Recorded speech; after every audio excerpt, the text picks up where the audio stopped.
Nous allons étudier à présent la limite d'une suite de la forme q puissance n lorsque q est différent de 0. C'est-à-dire que grâce à ceci, nous allons pouvoir étudier la limite des suites géométriques ou des suites qui sont en partie formées d'une suite géométrique. Alors, d'abord pour sentir un peu la notion de limite. Ce que l'on appelle étudier la limite d'une suite, c'est étudier ce que deviennent les termes un lorsque n prend des valeurs de plus en plus grandes, de l'ordre de plus l'infini. Autrement dit, que se passe-t-il quand n devient très grand? Alors, plusieurs cas peuvent se passer. Le premier, par exemple, les un finissent par s'accumuler près d'une valeur fixe.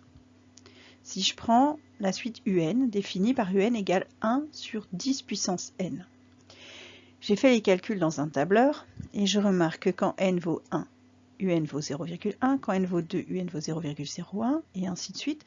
Et donc je remarque que les termes sont de plus en plus petits et se rapprochent de plus en plus de 0. Il n'y en a aucun qui passe en dessous de 0. Alors au cas où vous ayez oublié, là ce sont les notations scientifiques pour dire que ça c'est un nombre avec un 0, virgule, 8 0 et un 1. C'est 10 puissance moins 9, c'est de l'ordre du nano. 10 puissance moins 10, 10 puissance moins 100, moins 150, moins 200. Donc là on a des nombres qui sont très petits et qui sont très proches de 0. Donc là je remarque que les termes de la suite se rapprochent d'une valeur qui est 0. On dira dans ces cas-là que la suite un converge vers 0. En latin, ça veut dire aller, c'est-à-dire qu'elle va vers le nombre 0. Et on écrit, en langage mathématique, limite lorsque n tend vers plus l'infini de un égale 0. Autre cas de figure, les nombres un augmentent, ou diminuent vers les valeurs négatives, et ils deviennent ainsi, ils peuvent dépasser n'importe quel nombre aussi grand que l'on veut. Si je prends par exemple la suite Vn, définie par Vn égale n au carré. Là encore, je calcule dans un tableur. Je trouve que quand n vaut 1, ça vaut 1, n vaut 2, ça vaut 4, 3, 9, 25, 100, 2500, je vois que les valeurs deviennent de plus en plus grandes.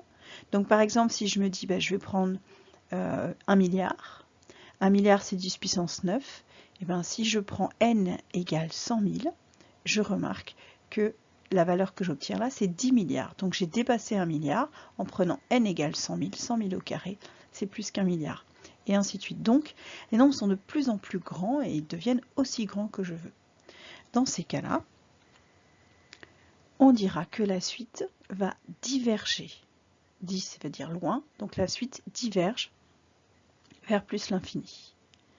Et donc là, on écrira limite lorsque n tend vers plus l'infini de Vn égale plus l'infini. Donc quand la suite va vers un nombre, on dira qu'elle converge, et quand elle n'a pas l'air de vouloir se stabiliser sur une valeur et que ça devient de plus en plus grand, on dit qu'elle diverge. En fait, on dira qu'elle diverge quand elle ne converge pas. Puisqu'il y a un dernier cas, c'est la suite peut ne pas avoir de limite. C'est-à-dire, elle peut ne pas avoir l'air de vouloir se fixer, ni sur un nombre, ni vers plus l'infini ou moins l'infini. Si je prends par exemple la suite un qui est égale à moins 1 puissance n, et si je fais une table de valeurs, u1 égale moins 1, u2 égale 1, u3 égale moins 1, u4 égale 1. En fait, dès que j'ai n qui est pair, un vaut 1. Dès que j'ai n qui est impair, un vaut moins 1. Donc je peux aller loin comme ça, j'ai une suite qui oscille entre les valeurs moins 1, 1, moins 1, 1, moins 1, 1, et ainsi de suite. Donc là, elle ne va jamais se stabiliser. Et donc, elle n'a pas de limite. Et on dira là aussi qu'elle diverge. Donc quand elle diverge, c'est quand elle ne converge pas.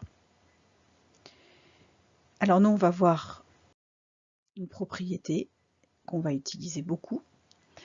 Si la raison q est supérieure à 1, alors la limite de q puissance n égale plus l'infini. Si j'ai un nombre plus grand que 1 et que j'en calcule les puissances, ce nombre il s'accroît. Donc j'ai bien limite quand n tend vers plus l'infini de q puissance n égale plus l'infini. Si q est un nombre compris entre 0 et 1, alors la limite de q puissance n va être à 0. Quand j'ai des nombres plus petits que 1 et que je calcule leur puissance, je les fais décroître. Enfin, les puissances sont plus petites que le nombre. Donc limite lorsque q est compris entre 0 et 1 de q puissance n est égal à 0. Et puis si q est égal à 1, ben, q puissance n c'est 1 puissance n, donc ça fait 1. Donc la limite va être elle aussi égale à 1. Nous on étudie ici que les valeurs pour q positif. Il existe des propriétés mais qui ne sont pas au programme pour q négatif.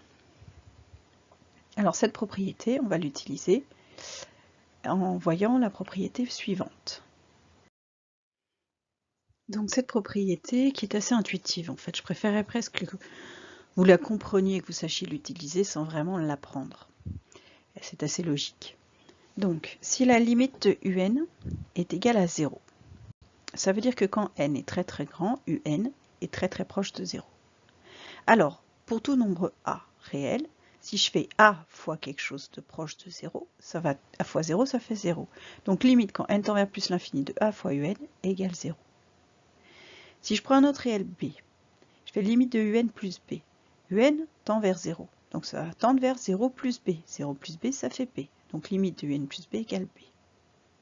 Et donc, en général, si pour tout réel a et b, limite quand n tend vers plus l'infini de a fois un plus b, ça fait a fois 0 plus b, ça fait b. Si limite de un égale plus l'infini, alors un là il devient très très grand. Si a est différent de 0, parce qu'on ne peut pas faire 0 fois quelque chose qui tend vers l'infini. Donc, si a est différent de 0, limite de a fois un, ça va faire un nombre fois quelque chose qui est proche de l'infini. Si a est positif, ça va faire positif fois positif, ça fait plus l'infini. Si a est négatif, ça va faire négatif fois positif, ça va être donc négatif, et donc ça va tendre vers moins l'infini. L'infini fois un nombre, autre que 0, ça donne plus ou moins l'infini, selon si c'est un nombre positif ou négatif. Et si je fais un plus b, un c'est un nombre très très grand, proche de plus l'infini. Donc, plus l'infini plus un nombre réel, ça sera toujours plus l'infini. Donc limite de n plus b égale plus l'infini. Si en revanche, si limite de un égale moins l'infini, alors limite quand n tend vers plus l'infini de un plus b, ça fait moins l'infini plus un nombre, c'est moins l'infini qui l'emporte, ça fait moins l'infini. Donc on utilisera, nous, des suites qui sont arithmético-géométriques, enfin qui s'écrivent à l'aide d'un terme de la forme q puissance n. Donc pour ça, il faudra utiliser la propriété précédente et on en déduira à l'aide de celle-ci la limite de la suite. Exemple. Déterminer les limites des suites suivantes. On commence par un qui est égal à 3 fois 0,77 puissance n. Alors, je remarque ici que j'ai un terme de la forme q puissance n. Ce nombre-là est compris entre 0 et 1. Donc, sa limite, quand n tend vers plus l'infini, de 0,77 puissance n, c'est 0. Moi, j'ai 3 fois 0,77 puissance n. Il faut absolument que je fasse attention aux priorités. D'abord, j'ai les puissances, ensuite j'ai le produit. Donc si je fais 3 fois quelque chose qui tend vers 0, ça tend vers 0. Donc limite quand n tend vers plus l'infini de 3 fois 0,77 puissance n égale 0. Et on en déduit que limite lorsque n tend vers plus l'infini de un égale 0.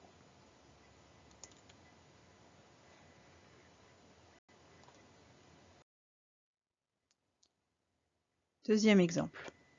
Si GVN égale 2 fois 3,4 puissance n. 3,4 c'est supérieur à 1. Donc limite quand n tend vers plus l'infini de 3,4 puissance n est égal à plus l'infini. Ensuite je fais plus l'infini fois un nombre qui est positif. Donc limite de 2 fois 3,4 puissance n égale plus l'infini. Conséquence, la suite Vn diverge vers plus l'infini. Troisième et dernier exemple.